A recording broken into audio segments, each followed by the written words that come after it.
bertemu kembali dengan Ibu.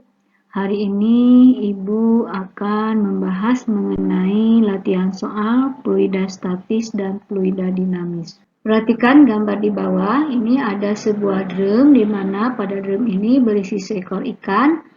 Tinggi dari dasar ke ikan ini 60 cm dan tinggi dari permukaan ke ikan itu 80 cm. Seekor ikan ditempatkan dalam drum berisi air seperti yang terlihat pada gambar.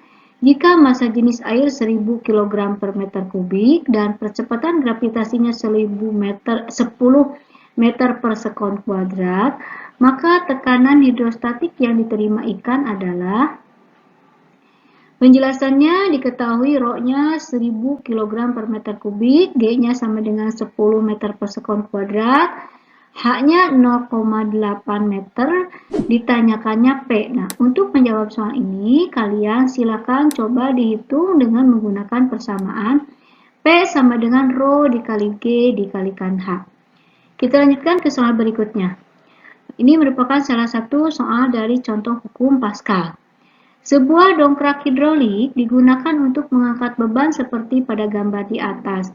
Jika jari-jari pada pipa kecil adalah 3 cm dan jari-jari pada pipa besar adalah 25 cm, maka besar gaya minimal untuk mengangkat beban 64 kg adalah, kita lihat penjelasannya, diketahui R1 3 cm, R2-nya 24 cm, dan M-nya sama dengan 64 kg.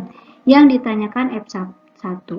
Untuk menjawab soal ini, kalian silakan dicoba dikerjakan dengan menggunakan persamaan F1 per F2 sama dengan R1 per R2 dikuadratkan. Kita lanjutkan ke soal berikutnya. Sebuah bejana berhubungan mula-mula berisi air dalam keadaan setimbang. Kemudian pada salah satu kaki bejana diisikan minyak sehingga bagian air terdesak 2 cm dari kondisi setimbangnya.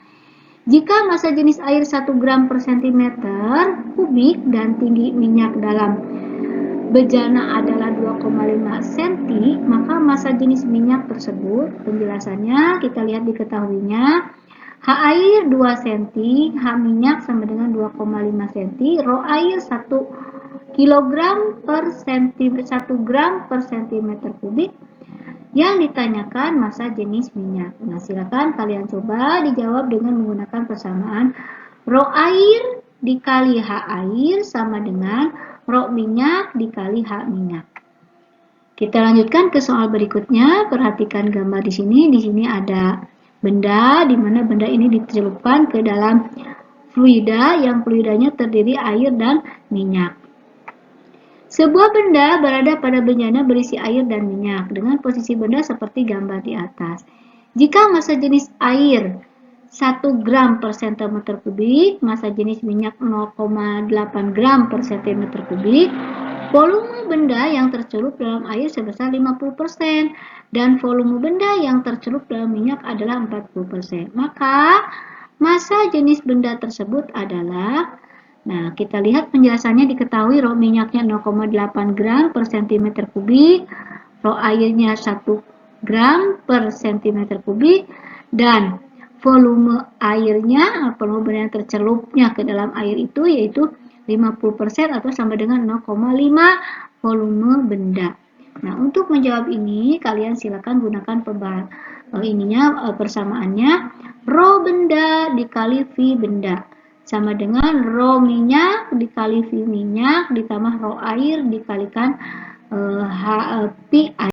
Suatu fluida ideal melalui sebuah pipa horizontal yang berpenampang A dan B, luas penampang A 3 kali luas penampang B, dan kecepatan aliran fluida A adalah 2 meter per sekon. Kecepatan aliran fluida di B adalah, penjelasannya kita lihat diketahuinya, luas penampang A itu sama dengan 3 kali luas penampang B. Kemudian kecepatan A-nya sama dengan 2 meter per sekon. Yang ditanyakan yaitu kecepatan fluida B. Maka pembahasannya, kalian untuk menyelesaikannya, kalian silakan gunakan persamaan kecepatan A dikali luas penampang A sama dengan kecepatan B dikali luas penampang B. Kita lanjutkan ke soal berikutnya, yaitu Air terjun setinggi 20 meter digunakan sebagai sumber pembangkit listrik tenaga air atau PLTA yang menghasilkan listrik dengan daya 1000 watt. Jika efisiensi generator adalah 80% dan percepatan gravitasi 10 meter per sekon kuadrat, debit air yang sampai ke kincir adalah, nah penjelasannya kita lihat diketahuinya, H-nya 20 meter, Rho-nya dayanya sama dengan 1000 watt, G-nya 10 meter per sekon kuadrat, dan efisiensinya 80% atau sama dengan 0,8 meter. Yang ditanyakan yaitu debit atau Q besar ya.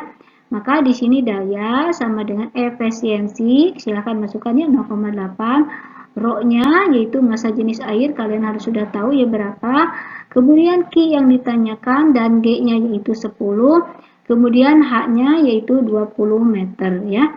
Rho di sini yaitu massa jenis air yaitu 1000 kg per meter kubik. Silakan kalian coba jawab sendiri. Kita lanjutkan ke soal berikutnya.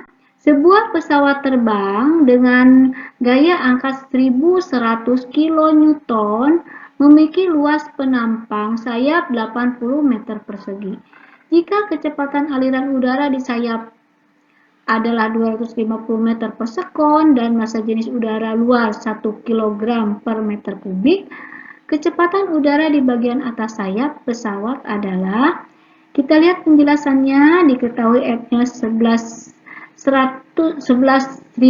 kN, A-nya 80 meter persegi, kemudian kecepatan B-nya 250 meter per sekon, kemudian massa jenisnya 1 kg per meter kubik. Yang ditanyakan kecepatan aliran udara di atas sayap A. Kita dapat menggunakan persamaan F sama dengan setengah Rho kali VA kuadrat dikurangi VB kuadrat dikalikan A. Maka F-nya ini kan 11.000 sama dengan setengah dikali Rho-nya 1, VA kuadrat yang ditanyakan dikurangi 250 dikuadratkan dikali 80 ya. Maka ini yang 80 pindah ke bawah, yang ini kalikan ke sini ya, ini kalikan ke sini, kemudian yang 80 pindah ke bawah. Jadi di sini tinggal VA kuadrat dikurangi 250 dikuadratkan. Nah, VA kuadratnya di sini tetap ya, kemudian yang ini hasil dibagi, yang ini dikuadratkan dapatnya ini, kemudian ini hasil bagi, ini dapatnya ini ya. Maka ini dijumlahkan, VA-nya sama dengan akar dari 90.000. Jadi VA-nya itu yaitu 300 meter per sekon. Kita lanjutkan berikutnya, yaitu sebuah bak penampungan air memiliki lubang saluran air pada ketinggian 10 meter. Ya, ini 10 meter di sini. Ya. Dari atas tanah dengan sudut kemiringan alfa seperti gambar di atas.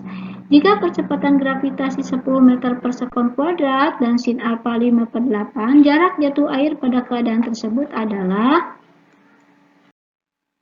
kita lihat diketahuinya hanya 3,2 meter, Y-nya 10 meter, sin alfanya 5/8 dan G-nya sama dengan 10 meter per sekon kuadrat.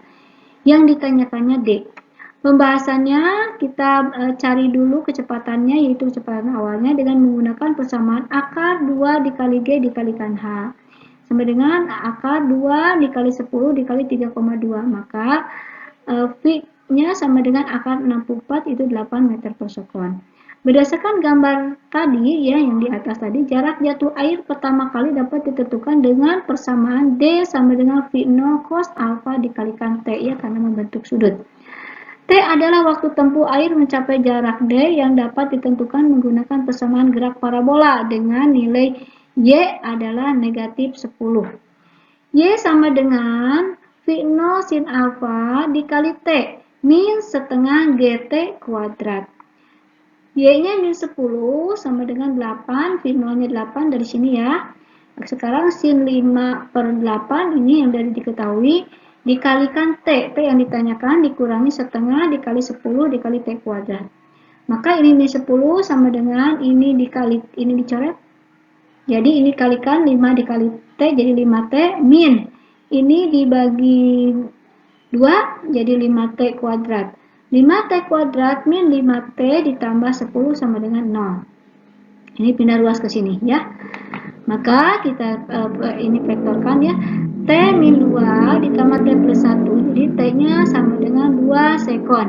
Berarti sisi miring C yang 8, yang ini 8, dan tegak ini 5, dan sisi mendatar A ditentukan dengan cara sebagai berikut dengan rumus ABC ya. Tadi kan ini dari mana ini kan? Ini sin itu 5/8. Sedangkan sin itu kan garis tegak per garis miring seperti yang sudah Ibu jelaskan waktu kalian belajar tentang analisis vektor ya. Sin itu sisi tegak dibagi sisi miring. Nah, dari sini 5/8. Kita mencari ini untuk mencari cos karena tadi ini untuk menentukan jarak itu kan V0 cos alfa. Jadi cosnya harus dicari dulu. Nah, untuk menentukan cos seperti yang sudah Ibu jelaskan, jadi kan garis datar ini per garis miring. Jadi kalian harus mencari yang ini dulu. Maka kita cari yang ini ya dengan menggunakan persamaan A sama dengan akar C kuadrat dikurangi B kuadrat.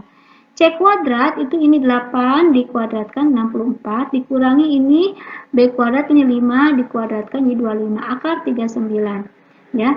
Maka cos alfanya itu nah dari sini ya. Ini kan cos alfa garis ini garis datar per garis miring. Ya, jadi cos alfa sama dengan akar 39 dari sini yang A ini ya dibagi 8 yang ini yang garis miring. Jadi jarak jatuh air pertama kali dapat dicari dengan cara D sama dengan V0 cos alfa dikalikan T. D sama dengan 8 dari sini. Kemudian cos alfanya dari ini akar 39/8. Kemudian T-nya yaitu 2 ya. 2 sama dengan dari sini 2 nih. Nah, ya. Jadi D-nya yaitu 2 akar 39 meter. Kita lanjutkan ke soal berikutnya. Perhatikan pernyataan tentang es yang sedang mencair berikut. 1. Suhu tetap, 2. Massa total berubah, dan 3. Volume tetap, 4. Massa jenis bertambah. Pernyataan yang benar ketika es sedang mencair ditunjukkan oleh nomor yang mana? Nah, ini Ibu kasih gambaran ya. Es menyair pada titik lebutnya yaitu 0 derajat Celcius. Selama es sedang mencair, es berada pada suhu tersebut. Suhu es ketika mencair adalah tetap. Ketika es mencair, volumenya akan berkurang. Namun, massa totalnya tetap, sehingga massa jenis akan bertambah. Jadi, pernyataan yang benar tentang es yang sedang mencair silahkan kalian jawab, ya dicoba. Berikutnya, sekeping logam aluminium bersuhu 20 derajat Celcius dengan kalor jenis 900 Joule per kilogram derajat Celcius. Jatuh dari ketinggian 18 meter. Saat logam membentur lantai, 50% energinya diubah menjadi panas. Jika percepatan gravitasi 10 meter per sekon kuadrat, suhu akhir logam setelah membentur lantai adalah. Kita lihat penjelasannya. Diketahui T1-nya 20 derajat Celcius, C-nya 900 Joule per kilogram derajat Celcius, H-nya 18 meter, dan G-nya 10 meter per sekon kuadrat. Sedangkan yang ditanyakannya suhu akhir logam atau T2. Nah, Q-nya itu sama dengan 50% kali energi potensial. Maka, Q ini diuraikan, Q itu sama dengan massa dikali kalor jenis dikali perubahan suhu. Ini 50% dibagikan jadi 0,5 energi potensialnya M dikalikan G dikalikan H. Kemudian C-nya di ini M-nya dicoret ya. M-nya dicoret, maaf, M-nya dicoret. Kemudian C-nya 900, delta-T-nya itu T2 dikurangi 20. Maka ini 0,5 dikalikan G-nya 10 dikalikan H-nya 18. Nah, ini T2 min 20, yang ini dikalikan jadi 90 dan yang ini ke bawah itu jadi 900.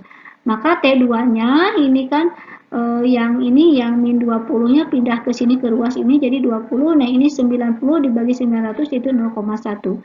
Jadi T2-nya sama dengan 20,1 derajat Celcius.